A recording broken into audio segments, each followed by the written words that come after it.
Hey, thanks for being a part of the conversation. This is Forest Stories. I am the Poet in the Forest, a children's series that I penned out in the 1990s. Now, none of it would be possible if it wasn't for this forest right here in South Charlotte, North Carolina.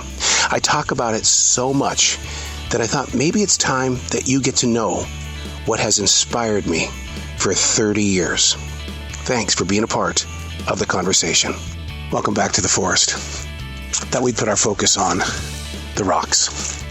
This forest is blessed with a lot of rocks. Big ones, small ones. Not square, not round.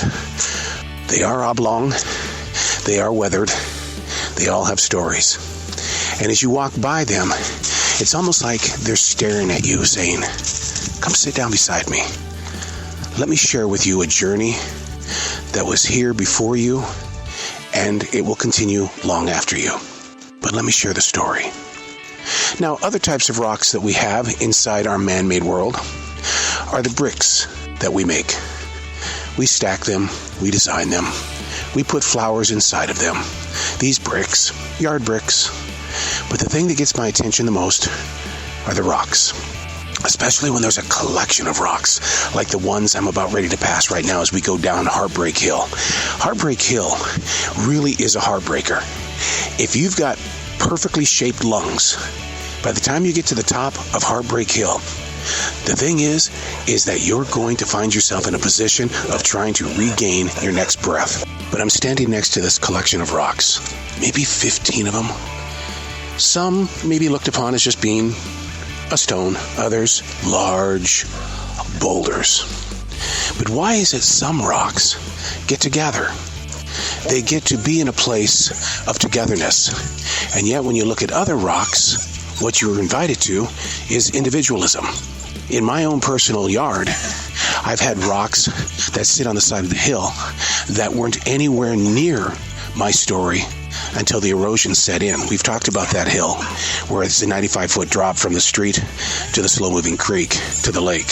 While out on this walk through the forest, we come across another collection of rocks. Now, I know in my heart, this one particular set of rocks were not here because of natural means. They were put here because man came by with his gigantic excavators and cranes and moved these rocks because they had to dig deep inside the earth. And once those rocks were exposed, man said, "We can't hide this rock. We've got to let it become a storyteller in these modern times." The rocks, big, small. Some of them seem so silent. Yet if you look at the shape and the size, there's a story. I even think that when you go to the beach, the reason why so many people are so drawn to the beach, all of those pebbles of sand are rocks. And when it's on your bare feet, their stories are moving through you.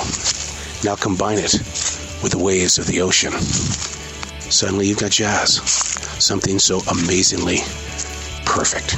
This forest, with its trees, the wind on a chilly 64-degree fall day.